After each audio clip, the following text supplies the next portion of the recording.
The morning sun cast long shadows across the marble floors of Ravencroft Palace as 10-year-old Princess Elena adjusted her small tiara for the third time.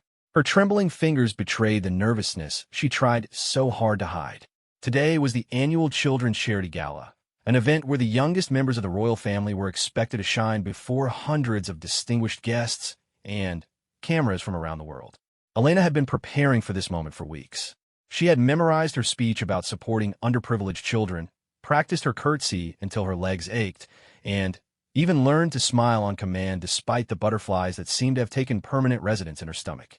At 10 years old, she understood the weight of her title more than most children her age understood their homework assignments. The palace buzzed with activity as servants hurried through corridors, florists arranged elaborate displays, and security personnel conducted their final sweeps. Elena's governess, Miss Hartford, had already given her the morning lecture about proper posture, appropriate responses to questions, and the importance of representing the royal family with dignity. The words echoed in her young mind like a mantra she couldn't escape. Queen Regent Victoria, Elena's step-grandmother who had assumed royal duties after the king's recent illness, swept into Elena's chambers without ceremony. Her presence commanded immediate attention from everyone in the room. At 62, Victoria possessed an intimidating elegance that could silence a room with a single glance. Her silver hair was pulled back in a severe chignon, and her dark blue dress was accessorized with diamonds that caught the morning light like captured stars. "Elena, darling." Victoria's voice carried a sweetness that somehow felt more threatening than comforting. "Are you ready for today's performance?" The word performance stung.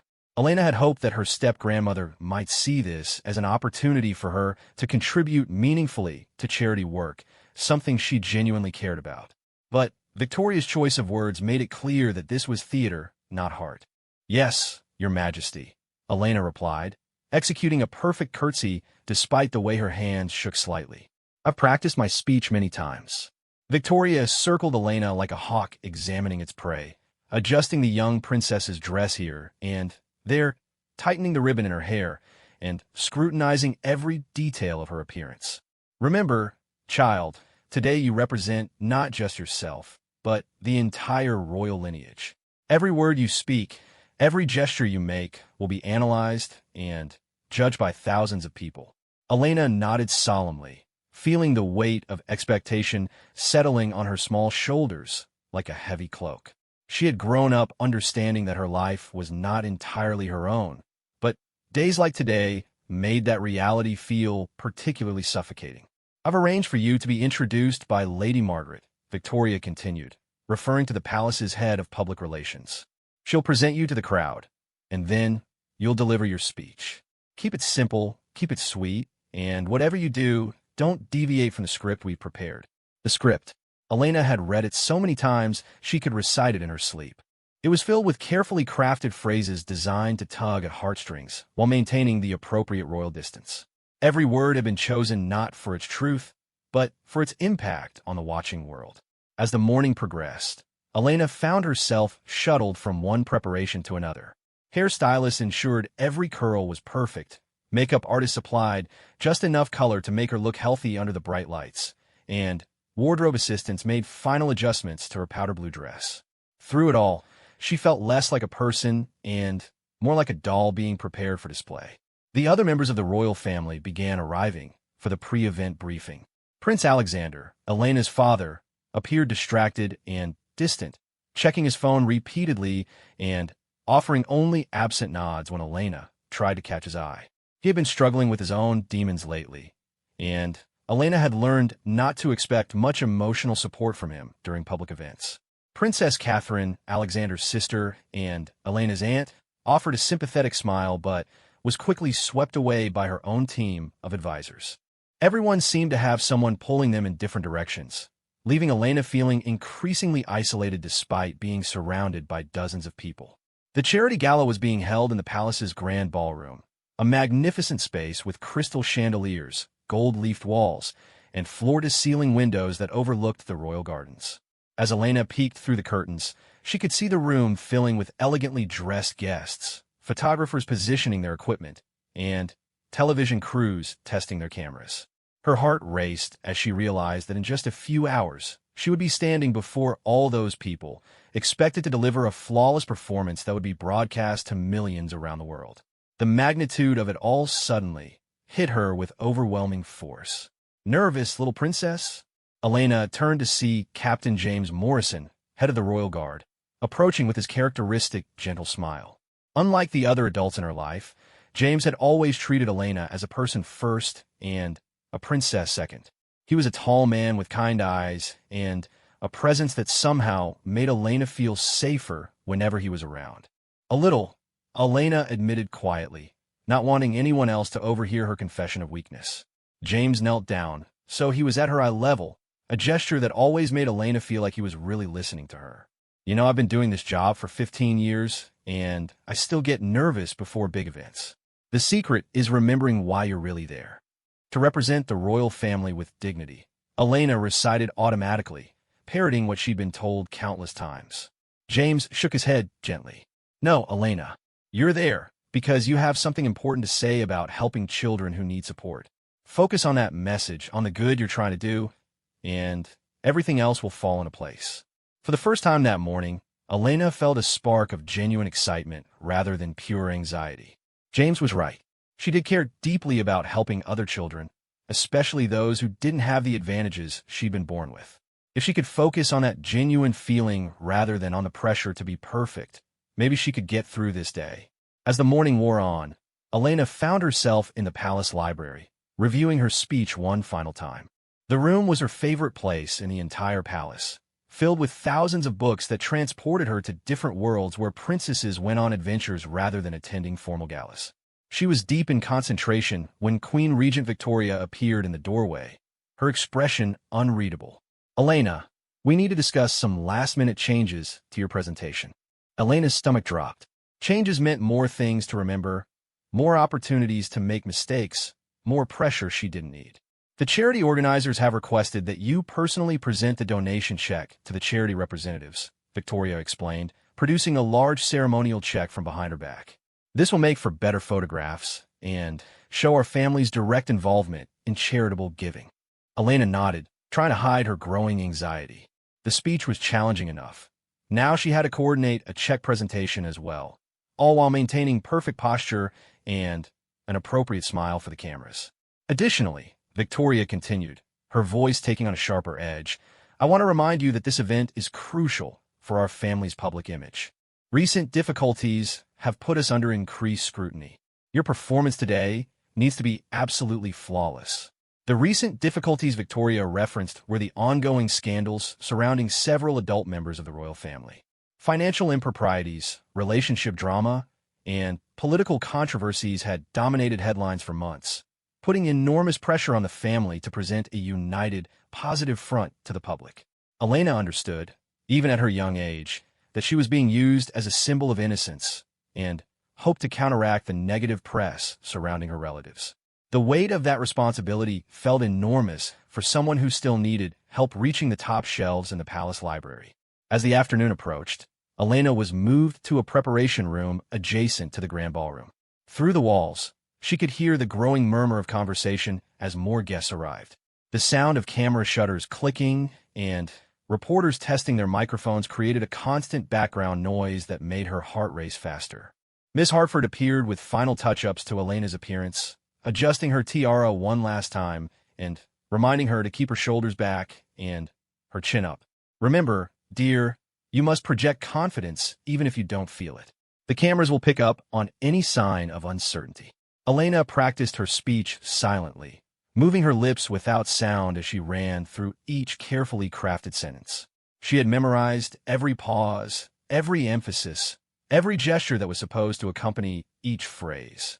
It felt more like preparing for a theatrical performance than preparing to speak from her heart about something she cared about.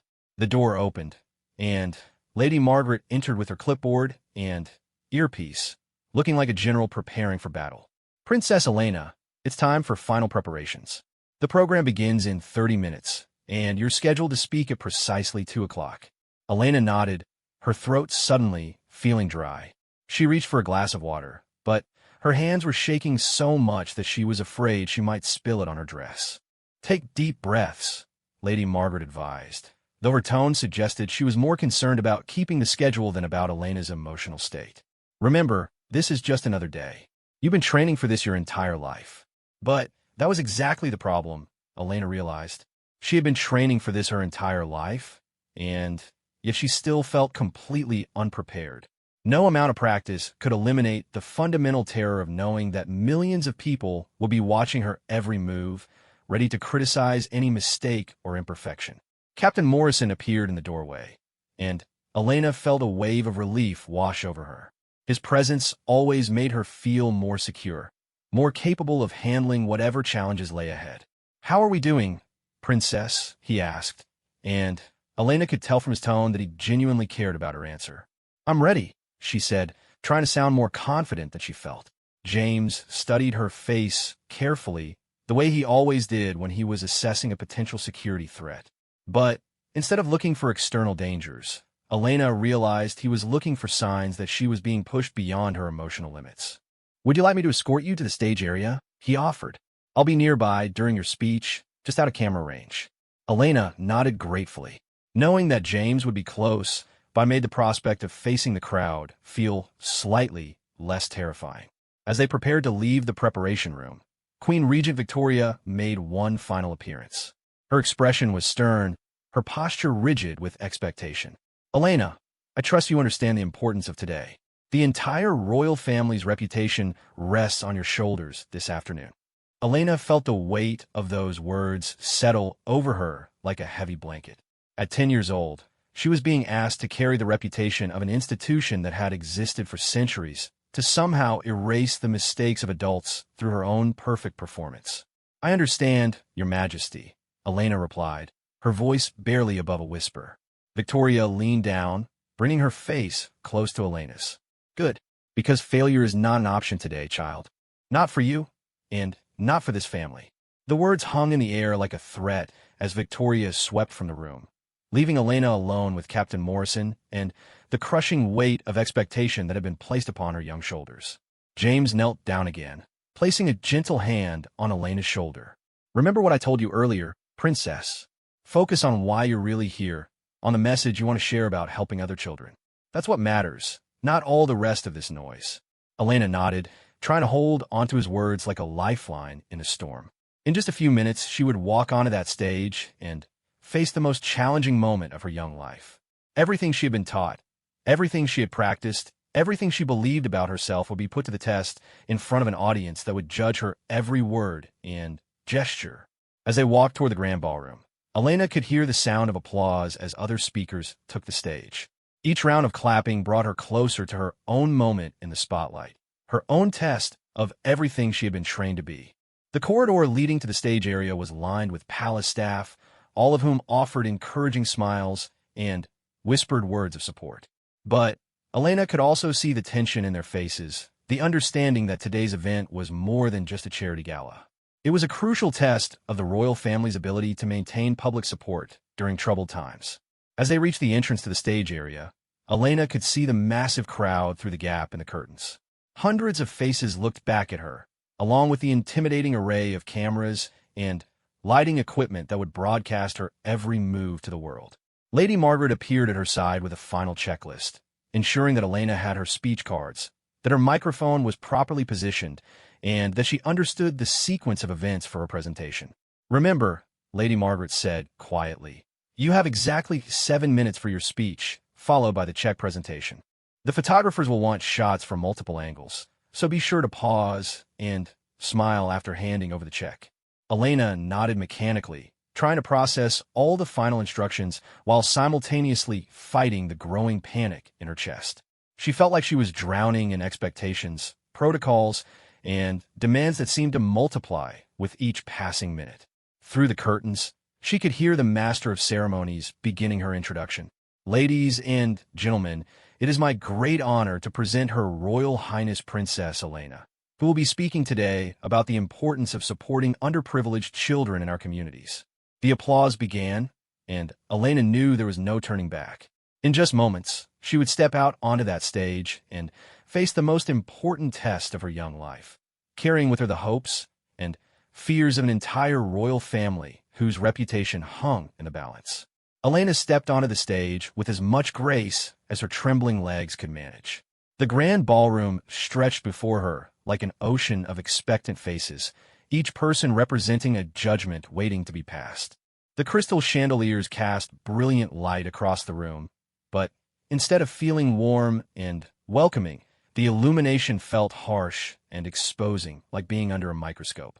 The applause continued as she made her way to the podium, her small hands gripping her speech cards so tightly that her knuckles turned white. She had practiced this walk dozens of times in empty rooms, but nothing had prepared her for the overwhelming reality of hundreds of eyes focused solely on her every movement. As she reached the microphone, Elena realized she needed to adjust it downward to accommodate her height. The simple action, which should have been routine, suddenly felt impossibly complicated under the intense scrutiny of the audience. Her fingers fumbled with the microphone stand, and, for a terrifying moment, she worried she might knock it over entirely. Captain Morrison, true to his word, stood just outside the camera's range, offering her an encouraging nod. His presence provided the only anchor of calm in what felt like a sea of overwhelming pressure.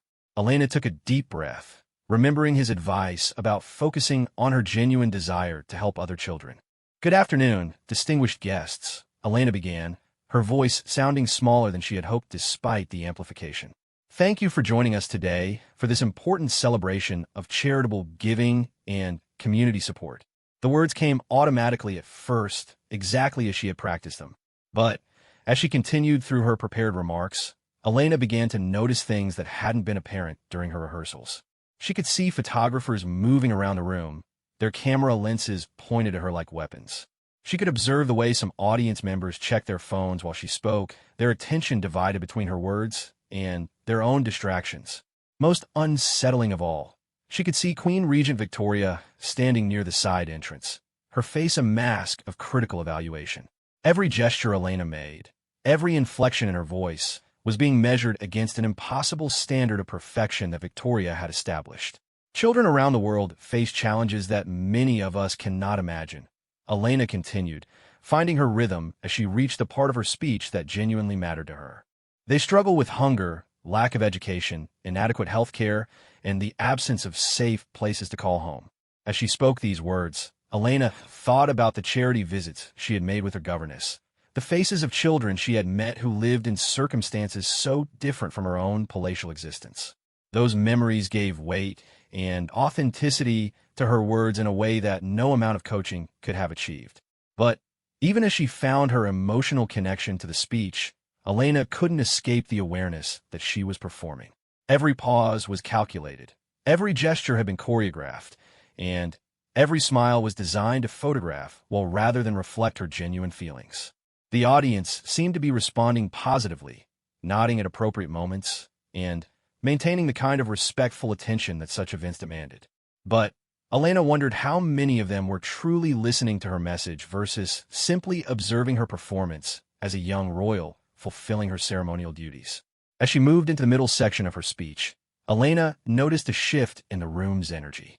Queen Regent Victoria had moved closer to the stage area, and her expression had changed from critical observation to something more intense and disapproving.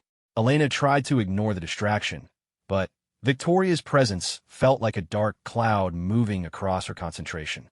"Today, our royal family is proud to announce a significant contribution to the Children's Hope Foundation," Elena continued, reaching the point in her speech where she would transition to the check presentation. "This donation represents our commitment to ensuring that every child has access to the opportunities they need to thrive." It was at this moment that everything began to unravel. Queen Regent Victoria stepped forward from the side of the stage, moving into the camera's view with an expression that made Elena's blood run cold. The older woman's face showed barely controlled fury, and Elena realized with growing horror that she had somehow made a terrible mistake. The audience began to murmur as Victoria approached the podium, her elegant composure masking what Elena could now see was intense anger. Elena tried to continue with her speech, hoping that whatever had upset Victoria could be addressed after the event, but the Queen Regent had other plans. "Ladies and gentlemen," Victoria's voice cut through Elena's words like a knife. "I must interrupt for a moment to address a serious concern that has come to my attention." Elena felt the world tilting around her. The audience's attention shifted to Victoria, and Elena could see confusion rippling through the crowd as they tried to understand what was happening. The photographers sensed drama and began taking pictures more rapidly, their camera flashes creating a disorienting strobe effect. "It has come to my attention," Victoria continued, her voice carrying easily through the ballroom despite the lack of a microphone, "that Princess Elena has made unauthorized changes to her prepared remarks. This is a serious breach of protocol that I cannot allow to continue." Elena's mind raced, trying to understand what Victoria meant.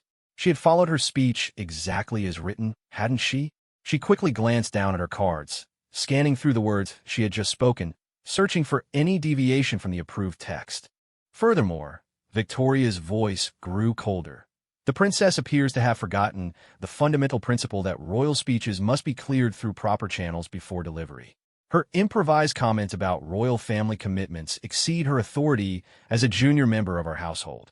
The audience was now completely focused on the unfolding drama, and Elena could see reporters frantically taking notes, recognizing that they were witnessing something far more newsworthy than a routine charity speech. Elena realized with growing panic that her moment of triumph was rapidly transforming into a public humiliation that would be broadcast around the world.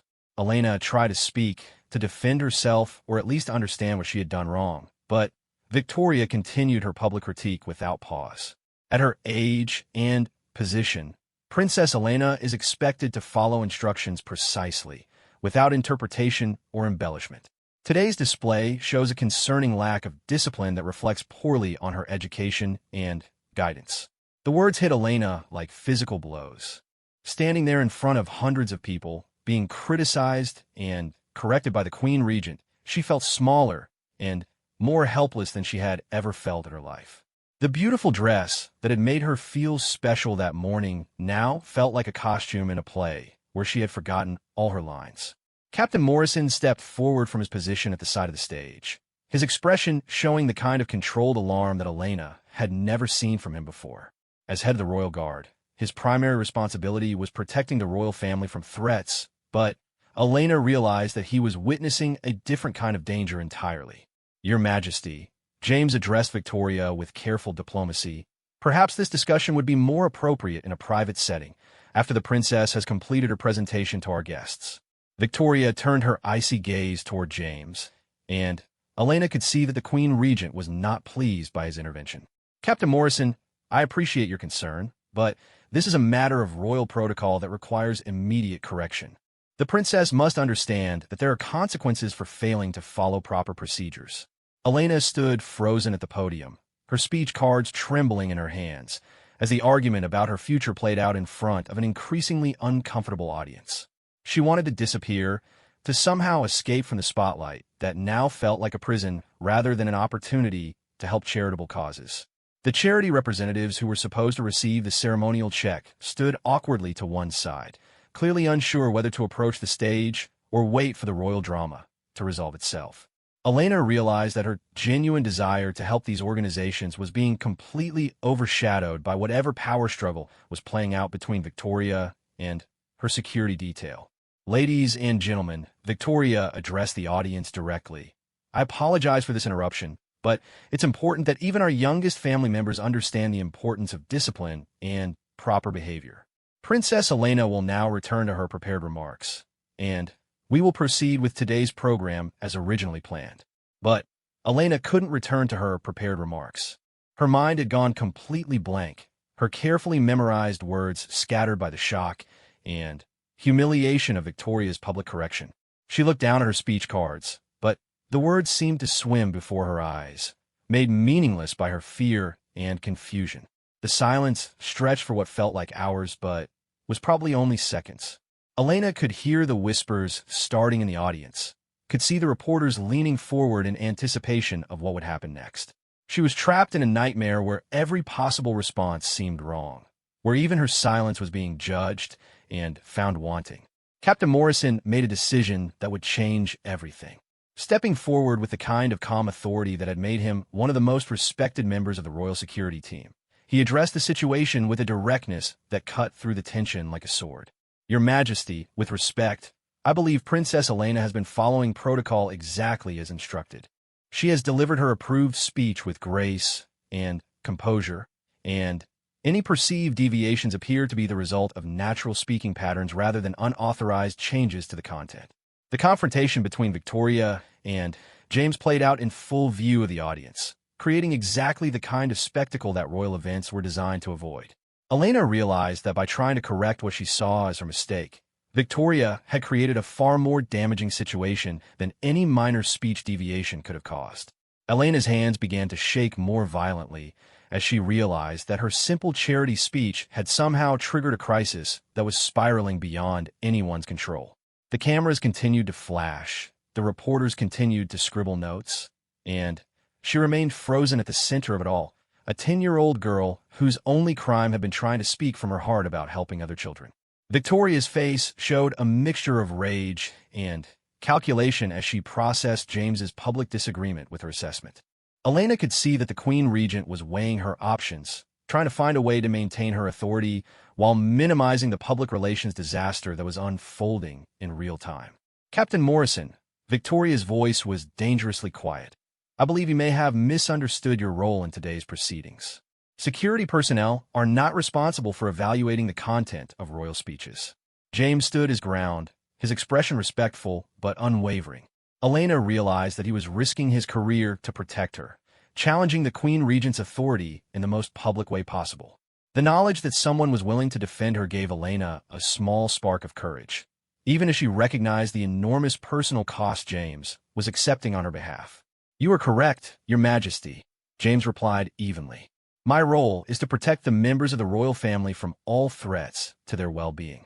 In my professional judgment, continuing this discussion in this setting poses exactly such a threat to Princess Elena." The audience was now completely silent, recognizing that they were witnessing something extraordinary and unprecedented. Elena could see the shock on people's faces as they processed the reality that a security officer was directly challenging the Queen Regent during a public event.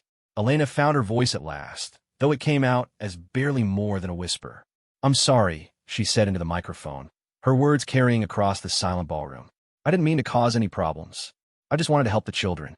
Those simple words, spoken with such obvious sincerity and distress, seemed to shift the entire energy of the room. Elena could see expressions of sympathy and concern replacing the earlier curiosity and judgment. The audience was beginning to understand that they were watching a child being publicly humiliated for reasons that weren't entirely clear. Victoria realized that the situation had moved beyond her control. The longer the confrontation continued, the worse the royal family would look in the resulting news coverage. But Elena could see that the Queen Regent was struggling to find a way to end the crisis without appearing to back down from her position. It was Captain Morrison who provided the solution, demonstrating the kind of quick thinking that had made him invaluable to the royal household.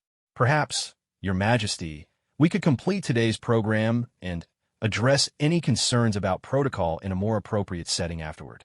Our guests are here to support important charitable work, and Princess Elena's message about helping children deserves to be heard." Elena looked out at the audience, seeing hundreds of faces looking back at her with a mixture of sympathy, curiosity, and discomfort.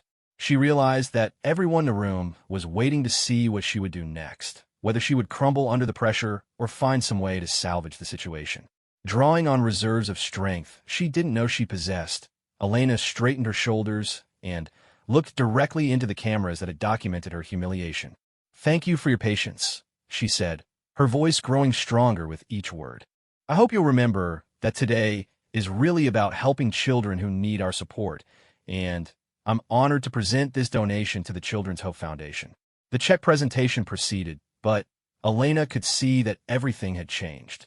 The photographers captured images of her handing over the ceremonial check, but she knew that those pictures would be overshadowed by the dramatic confrontation that had preceded them. Her moment of triumph had been transformed into something entirely different, something that would follow her for years to come. As the formal program concluded and the audience began to disperse, Elena remained on the stage, uncertain about what was expected of her next.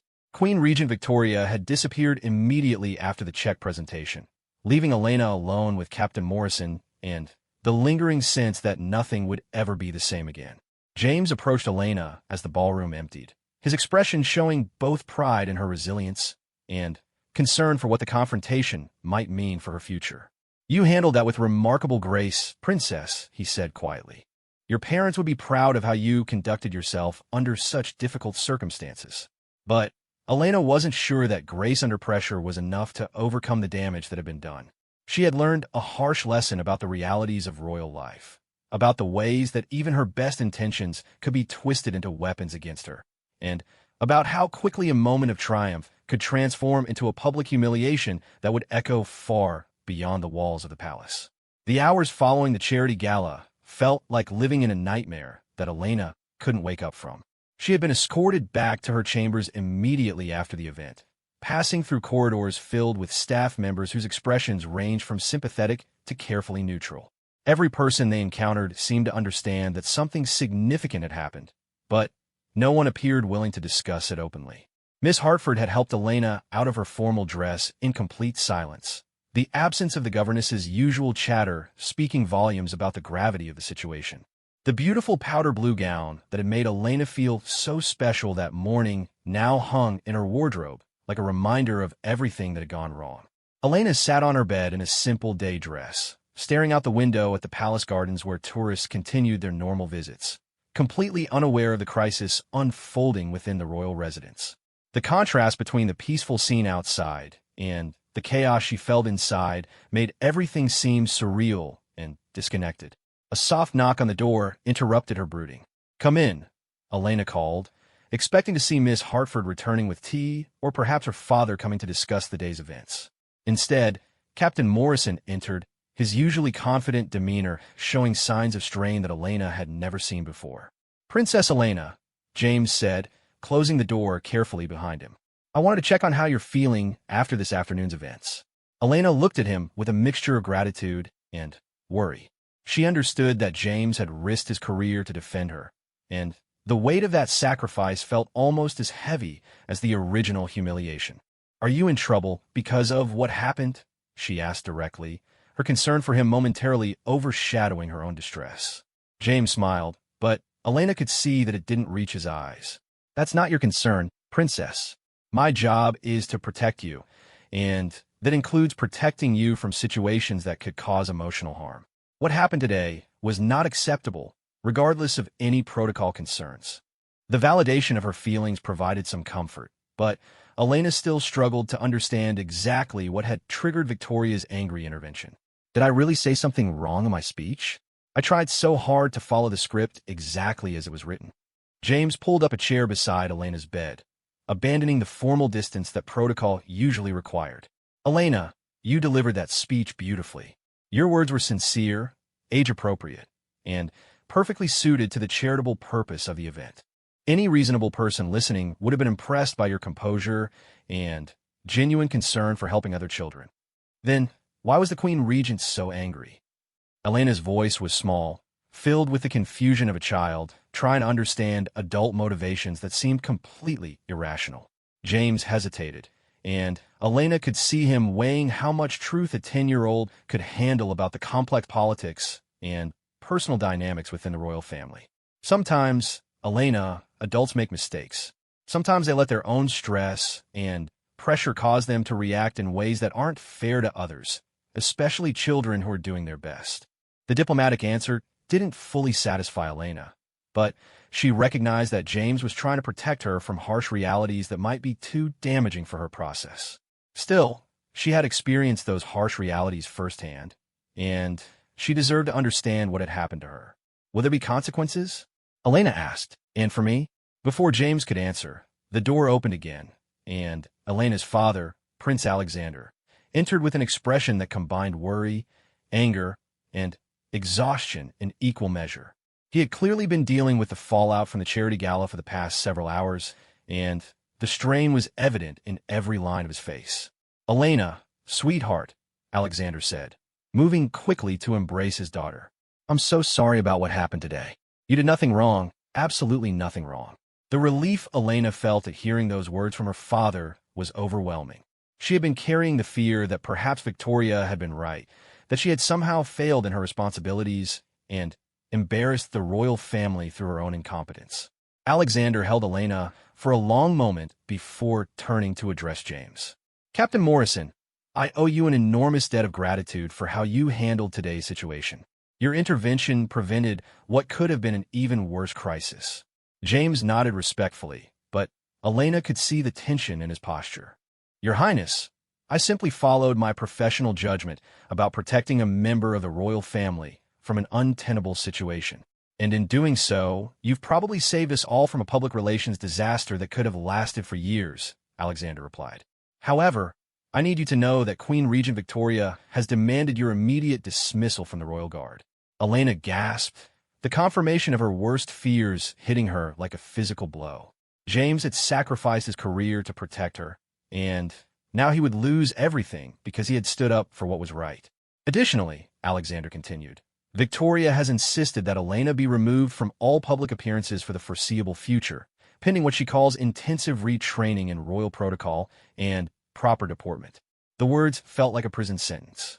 Elena realized that her single attempt to speak from her heart about helping children had not only cost James's job, but had also resulted in her being essentially exiled from the public duties that, despite their challenges, gave her life some sense of purpose and meaning. Father, this isn't fair, Elena said, her voice growing stronger as anger began to override her earlier fear and confusion. I did exactly what I was supposed to do. I followed the speech, I presented the check, and I was polite to everyone. Why is the Queen Regent punishing me for doing everything right? Alexander's expression showed his own frustration with the situation. Elena, this isn't really about your speech or your behavior today. This is about larger issues within our family, political pressures that have nothing to do with you personally. But Elena was beginning to understand that everything in her life was political, that even her most sincere attempts to do good would be filtered through the lens of adult power struggles and institutional pressures that she had no control over. James cleared his throat, drawing their attention back to his presence. Your Highness, if I may, I think there are some things Princess Elena should understand about what really happened today. Alexander looked uncertain, clearly torn between protecting his daughter from harsh truths and giving her the information she needed to make sense of her experience. The Queen Regent has been under enormous pressure recently, James explained, choosing his words carefully. The scandals involving other family members have created a situation where she feels that any deviation from absolute perfection reflects poorly on the monarchy's credibility. When she perceived that Elena had gone off script, she reacted from a place of panic rather than reasonable judgment. Elena processed this information, beginning to understand that she had been caught in the crossfire of much larger problems that had nothing to do with her charity speech. So, she wasn't really angry at me personally. I believe she was angry at the situation, at the pressure she's under, and at her own inability to control every aspect of public events, James replied. Unfortunately, you became the target of that frustration in a very public and inappropriate way. Alexander nodded, adding his own perspective to James's analysis. Elena, your step-grandmother has dedicated her life to protecting the royal family's reputation. Sometimes that dedication can make her react strongly to situations that she perceives as threats, even when those threats aren't real. Elena was beginning to see the complexity of her situation more clearly, but understanding the reasons for Victoria's behavior didn't make the humiliation any less painful or the consequences any less severe. What happens now? Elena asked, looking between her father and James for guidance about her immediate future. Now, Alexander said, taking a deep breath, we figure out how to move forward in a way that protects you while also addressing the legitimate concerns about family unity and public image. James stood, recognizing that his presence might complicate the family discussion that needed to happen. Your Highness, Princess Elena, if you'll excuse me, I need to begin making arrangements for my departure from the Royal Guard. Wait, Elena said quickly, standing up from her bed. There has to be something we can do. You shouldn't lose your job because you protected me. James's expression softened as he looked at Elena's determined face. Princess, sometimes doing the right thing comes with costs. I knew that when I chose to intervene today, and I would make the same choice again. The nobility of his sacrifice made Elena feel even worse about the entire situation. She realized that her desire to help children through charitable work had somehow resulted in harming one of the few adults in her life who had consistently treated her with kindness and respect. Captain Morrison, Alexander said formally. "Before you make any final decisions about leaving the Royal Guard, I would like to explore other options. Your service to this family has been exemplary, and losing you would be a significant blow to our security operations." Elena could see a flicker of hope in James's expression, but she also recognized his professional skepticism about the possibility of overriding Victoria's demands. After James left to attend to his duties, Elena found herself alone with her father for the first time in weeks. Alexander sat heavily in the chair that James had vacated, looking older and more worn down than Elena had ever seen him. "Father, are you disappointed in me?" Elena asked quietly, voicing the fear that had been growing in her heart since the confrontation in the ballroom. Alexander looked shocked by the question. "Elena, how could you even think that? You handled today's situation with more grace and maturity than many adults would have managed. I'm incredibly proud of how you conducted yourself under such difficult circumstances. But I caused problems for the family. I made Victoria angry, and now James might lose his job, and there are probably going to be negative stories in the press." Alexander moved from a chair to sit beside Elena on her bed, taking her hands in his. "Sweetheart, you need to understand something very important. You did not cause any of these problems. You were put in an impossible situation by adults who should have known better, and you handled it with remarkable dignity." Elena wanted to believe her father's words, but the weight of responsibility she had been taught to feel for the royal family's reputation made it difficult to accept that she wasn't somehow at fault. "The truth is," Alexander continued, "today's events have forced all of us to confront some serious questions about how this family operates, about whether we're putting too much pressure on our youngest members, and about whether our priorities are properly aligned with our values." Elena sensed that her father was sharing more with her than he usually did about adult concerns, treating her as more capable of understanding complex situations than most people gave her credit for. "What I want you to know," Alexander said, "is that regardless of what happens with protocols and public appearances and family politics, your instinct to help other children is exactly right.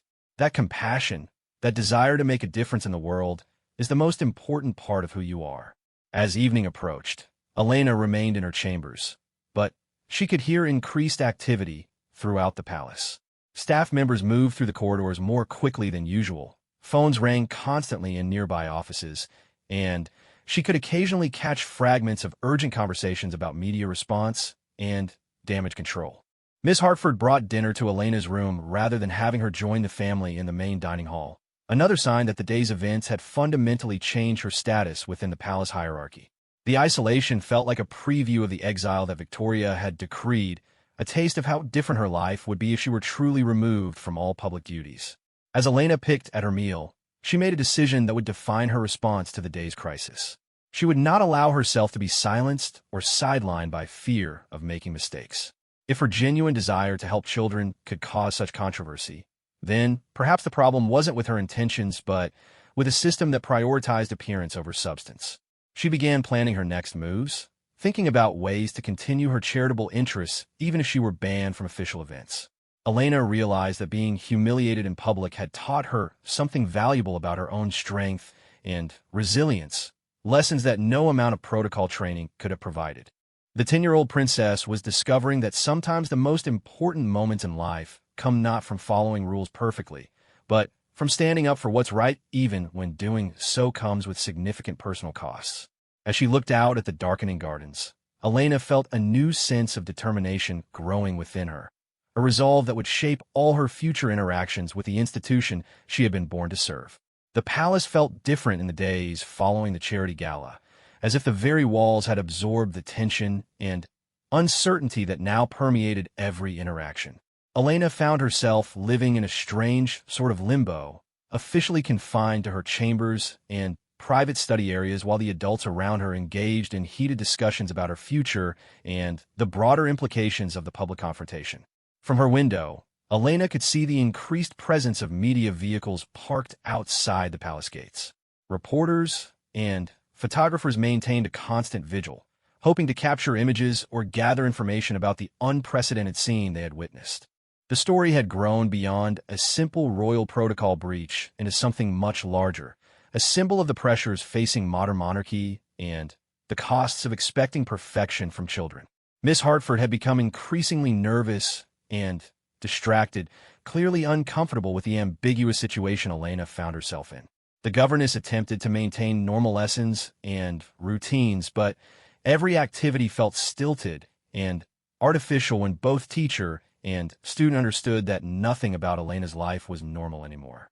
"Princess," Miss Hartford said during what was supposed to be their morning French lesson, "I want you to know that regardless of any changes that might be coming, I believe you conducted yourself admirably during recent events. Your behavior has been exemplary under very difficult circumstances." Elena appreciated the support, but she could hear the uncertainty in Miss Hartford's voice. The governess was clearly as confused as everyone else about what the future would hold for Elena's education and development. Captain Morrison had not been dismissed as quickly as Victoria had demanded. Alexander had managed to delay any final decisions about James's employment while the broader family crisis was addressed. However, Elena could see that the uncertainty was taking a toll on James, who continued his duties while knowing that his career hung in the balance. During one of his security checks on Elena's chambers, James spoke more openly than usual about the situation. "Princess, I want you to understand that what happened at the gala has started important conversations within the royal household about how young family members are prepared for public roles." Elena looked up from the book she had been trying to read, grateful for any information about the adult discussions that were shaping her future. "What kind of conversations?" James sat down, abandoning his usual formal posture in favor of a more personal approach. "Your father and other family members are questioning whether the current system places too much pressure on children, whether the focus on protocol and perfection might be damaging rather than helpful." This was the first indication Elena had received that the crisis might lead to positive changes rather than simply punishment and restriction. "Do you think anything will actually change?" "I think," James said carefully, "that seeing a 10-year-old girl publicly humiliated for trying to help charity caused a lot of people to reconsider their priorities, not just within the royal family, but among the public who witnessed the event." Elena had been shielded from most of the media coverage, but she had gathered from overheard conversations that public opinion was largely sympathetic to her situation. People seemed to understand instinctively that she had been treated unfairly, and that support was creating pressure for reform within the royal household. On the third day after the gala, Elena was summoned to her father's private study for what Alexander described as an important family discussion.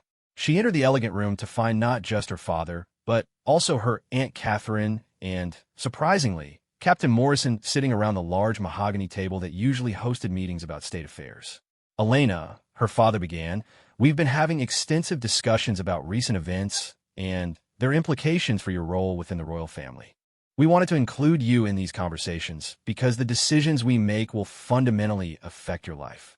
The acknowledgement that her voice mattered in decisions about her own future felt revolutionary to Elena, who was accustomed to being told about changes to her life rather than consulted about them. Princess Catherine, who had always been more approachable than other adult family members, leaned forward with a sympathetic expression. "Elena, we need you to know that what happened at the charity gala was completely inappropriate. You should never have been put in that position, and you certainly should never have been publicly criticized for behavior that was entirely proper." Elena felt a wave of relief at this official validation of her experience, but she remained cautious about what might come next. "Thank you, Aunt Catherine. I've been wondering if I really did something wrong that I didn't understand." "You did absolutely nothing wrong," Alexander said firmly. "In fact, your composure and grace under such difficult circumstances demonstrated exactly the kind of character and values we should be encouraging, not criticizing." Captain Morrison cleared his throat, drawing everyone's attention. "If I may, Your Highnesses, I think it's important for Princess Elena to understand the broader context of recent events." Alexander nodded, giving James permission to continue. "Elena," James said, "what happened at the charity gala revealed some serious problems with how the royal family approaches public events and prepares young family members for their roles. The incident has forced everyone to confront questions about whether current practices are in the best interests of the children involved." Elena processed this information, beginning to understand that her humiliation might have served as a catalyst for changes that could benefit other young royals in the future. Catherine took over the explanation. "We've realized that the pressure placed on children to perform perfectly in public settings has become unreasonable and potentially harmful. The emphasis on rigid protocol and flawless execution was turning what should be meaningful charitable work into theatrical performances. More importantly, Alexander added. We've come to understand that authentic engagement with charitable causes requires genuine emotional connection, not scripted presentations designed primarily for media consumption. Elena began to see where the conversation was leading, and she felt a growing sense of hope that perhaps something positive could emerge from her ordeal. So we've made some decisions, Catherine continued, about how to move forward in a way that protects young family members while still fulfilling our responsibilities to charitable causes and public service. Alexander pulled out a folder of documents, spreading them across the table so Elena could see.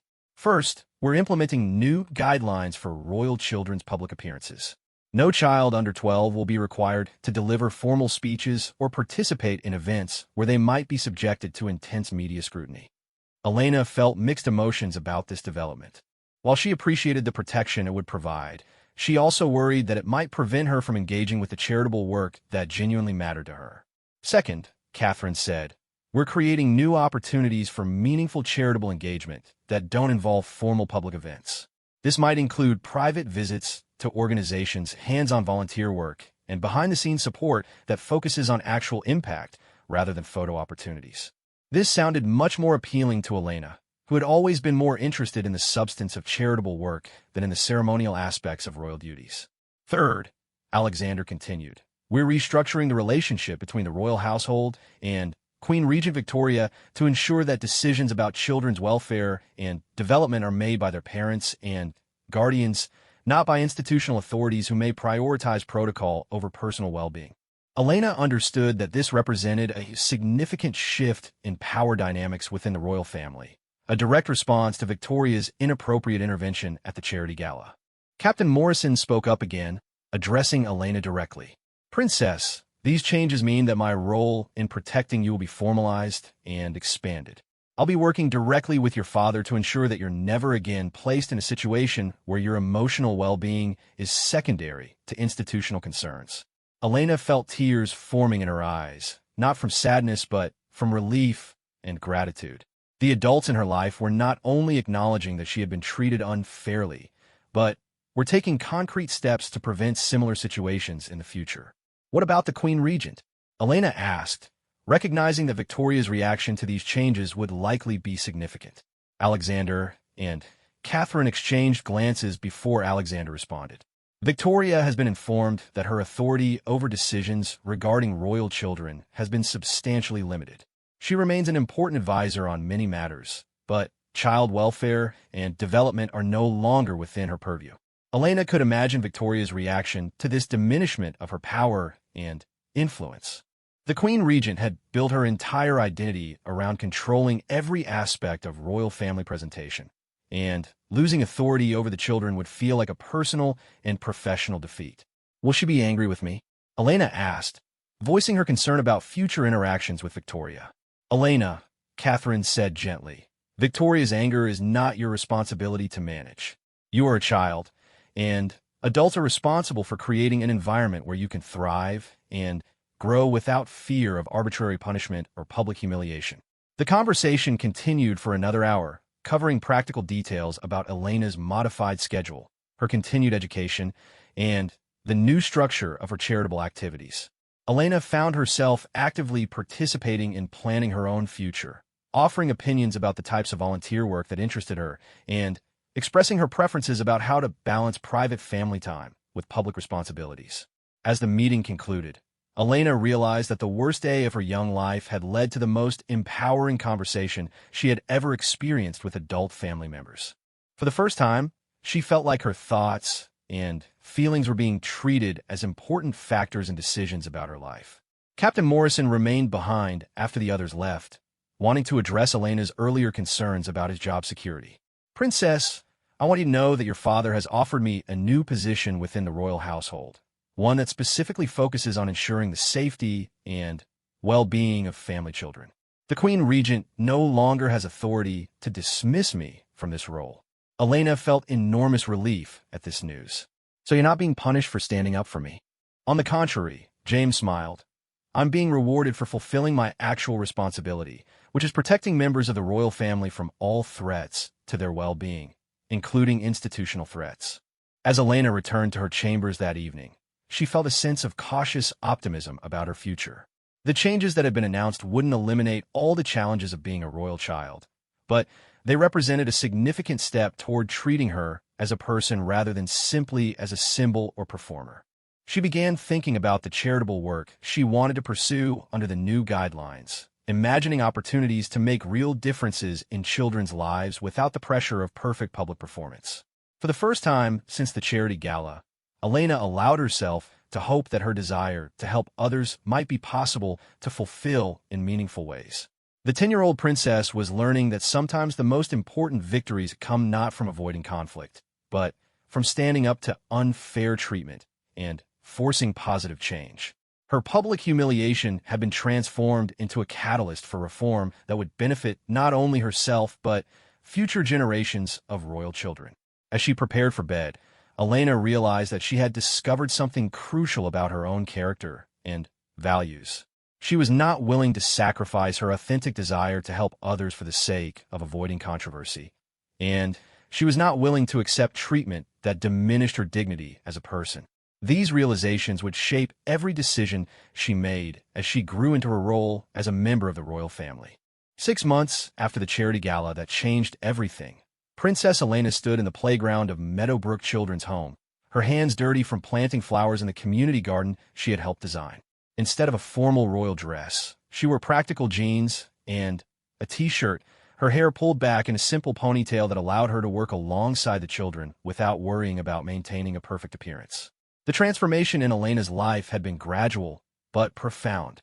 The new guidelines established after the charity gala crisis had created space for authentic engagement with charitable causes, and Elena had thrown herself into this work with enthusiasm that surprised even her most supportive family members. Princess Elena called out Marcus, a 7-year-old boy who had become one of her closest friends at the children's home. "Can you help me plant the sunflower seeds? I want them to grow as tall as the palace." Elena laughed, moving over to help Marcus with his ambitious gardening project. The easy camaraderie she had developed with the children at Meadowbrook felt more natural and meaningful than any formal royal engagement she had ever attended.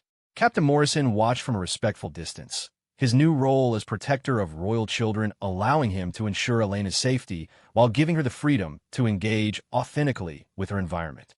The relationship between Elena and James had evolved into something closer to mentorship, with James serving not just as security, but as a trusted advisor who helped Elena navigate the complexities of her unique position. "How are you feeling about today's visit?" James asked as Elena took a brief break from gardening to hydrate. Today was significant because it marked Elena's first public appearance since the charity gala, though this event was structured very differently from the formal presentation that had led to so much controversy. Instead of a scripted speech and ceremonial check presentation, Elena was participating in the dedication of the children's home's new sensory garden, a project she had been working on privately for months. "Imexcited and inarpid honestly. This feels completely different from before. I'm not performing for anyone. I'm just sharing something I genuinely care about with people who will benefit from it." The sensory garden had been Elena's idea, inspired by her visits to Meadowbrook and her observations about how the children responded to different textures, smells, and visual stimuli. She had worked with landscape designers and child development specialists to create a space specifically designed to provide therapeutic benefits for children who had experienced trauma. Representatives from several children's charities have been invited to see the garden and learn about replicating similar projects in their own facilities. But instead of a formal presentation with media coverage and ceremonial fanfare, the event was designed as a working demonstration where Elena could show visitors how the garden functioned while continuing to engage with the children who used it daily. Prince Alexander arrived just as Elena was explaining to a group of charity workers how the different sections of the garden addressed various sensory needs. Instead of the formal protocol that had governed previous royal visits, Alexander simply joined the group as another interested observer, asking thoughtful questions and clearly proud of his daughter's expertise and passion.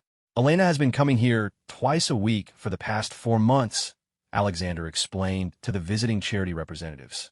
"She's learned as much from the children as they have from her, and this garden represents her genuine understanding of what would be most helpful for this community." Elena felt a warm glow of pride at her father's words, but More importantly, she felt the satisfaction of knowing that her work was making a real difference in the daily lives of children who needed support and encouragement. The contrast with Queen Regent Victoria's approach to royal duties couldn't have been more stark. Where Victoria had emphasized performance and perfect execution of predetermined scripts, Elena's new charitable work focused on authentic relationship building and practical problem-solving that addressed genuine needs. Victoria herself had been notably absent from royal family events since the Charity Gala crisis. The restructuring of her authority had been difficult for her to accept, and she had chosen to maintain distance rather than adapt to the new guidelines that prioritize child welfare over institutional control. "Princess Elena," said Dr. Sarah Martinez, the director of Meadowbrook Children's Home, "would you be willing to share with our visitors how you developed the idea for this garden?" Elena nodded, gathering the group around the herb section where aromatic plants provided both sensory stimulation and practical ingredients for cooking activities. Instead of a nervous anxiety that had plagued her before formal speeches, Elena felt confident and comfortable discussing work she had been intimately involved in developing.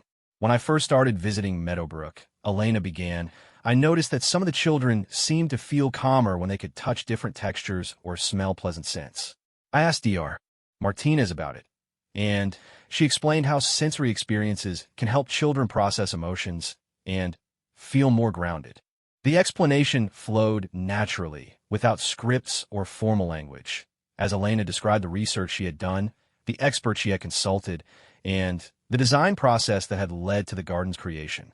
The visiting charity representatives listened with genuine interest, asking practical questions about implementation costs, maintenance requirements, and ways to adapt the concept for different settings.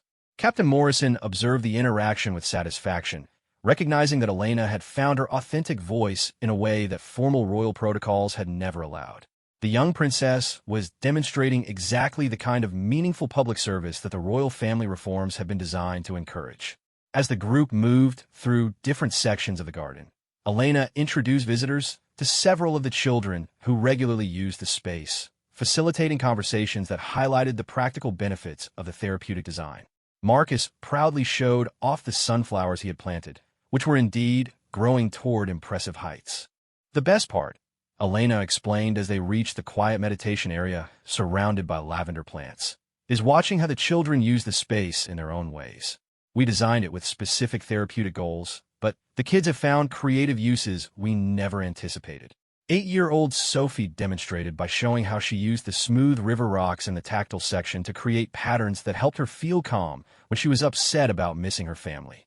Her explanation was more powerful than any formal presentation could have been, illustrating the real-world impact of thoughtful charitable work. The visiting charity representatives were taking notes and asking for contact information for the designers and consultants Elena had worked with. Several organizations expressed interest in developing similar projects, and Elena found herself serving as an unofficial coordinator, connecting people who shared common goals for helping children. This networking aspect of charitable work felt natural and fulfilling to Elena in ways that formal ceremonial duties never had. She was facilitating actual collaboration between organizations rather than simply providing symbolic royal endorsement for their existing work. As the afternoon progressed, Elena realized that she had been engaged in public royal duties for several hours without experiencing any of the anxiety and performance pressure that had characterized her previous experiences. The difference lay in focusing on substance rather than appearance, on genuine relationship building rather than media management. Prince Alexander watched his daughter's confident interactions with a mixture of pride and relief. The reforms implemented after the Charity Gala crisis had clearly been successful in creating space for Elena to develop her own authentic approach to royal service. "Your Highness," Dr. Martinez approached Alexander as Elena continued showing visitors around the garden. "I hope you know what an extraordinary young woman your daughter is becoming. Her commitment to this project has been remarkable, but more than that, her genuine care for our children has made a real difference in their daily lives." Alexander felt emotional hearing this validation of Elena's character and contributions. The contrast with the criticism and pressure she had faced during the Charity Gala crisis highlighted just how destructive the previous system had been. As the formal part of the visit concluded, Elena remained in the garden to continue working with the children who lived at Meadowbrook. The visiting charity representatives departed with concrete information and new connections that would help them develop similar projects in their own communities. Captain Morrison checked in with Elena as evening approached. "How are you feeling about your first public appearance since the gala?"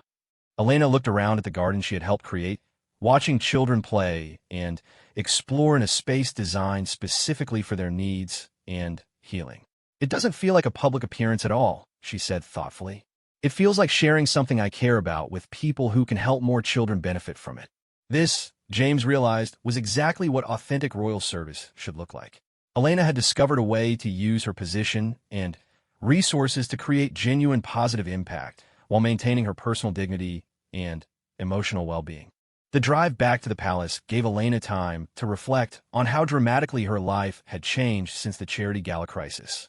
The public humiliation that had seemed so devastating at the time had ultimately led to reforms that allowed her to engage in much more meaningful work than she had ever imagined possible. Miss Hartford, who had adapted her teaching methods to support Elena's new charitable interests, was waiting with updates about educational opportunities related to child development and therapeutic horticulture. Elena's academic studies had become much more relevant and engaging when connected to real-world applications. "Princess," Miss Hartford said as they settled into the comfortable library that had become Elena's favorite study space, "I've received several requests from educational institutions asking if you would be willing to speak to students about your charitable work. They're interested in how young people can identify community needs and develop practical solutions." Elena considered the requests thoughtfully.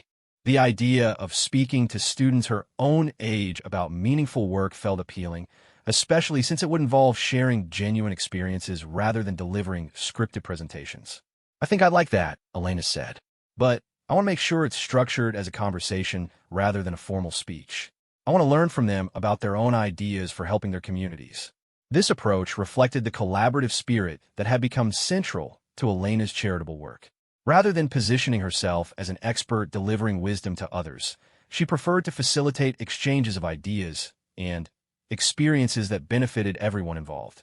As evening fell, Elena joined her family for dinner in the informal dining room that had become their regular gathering place.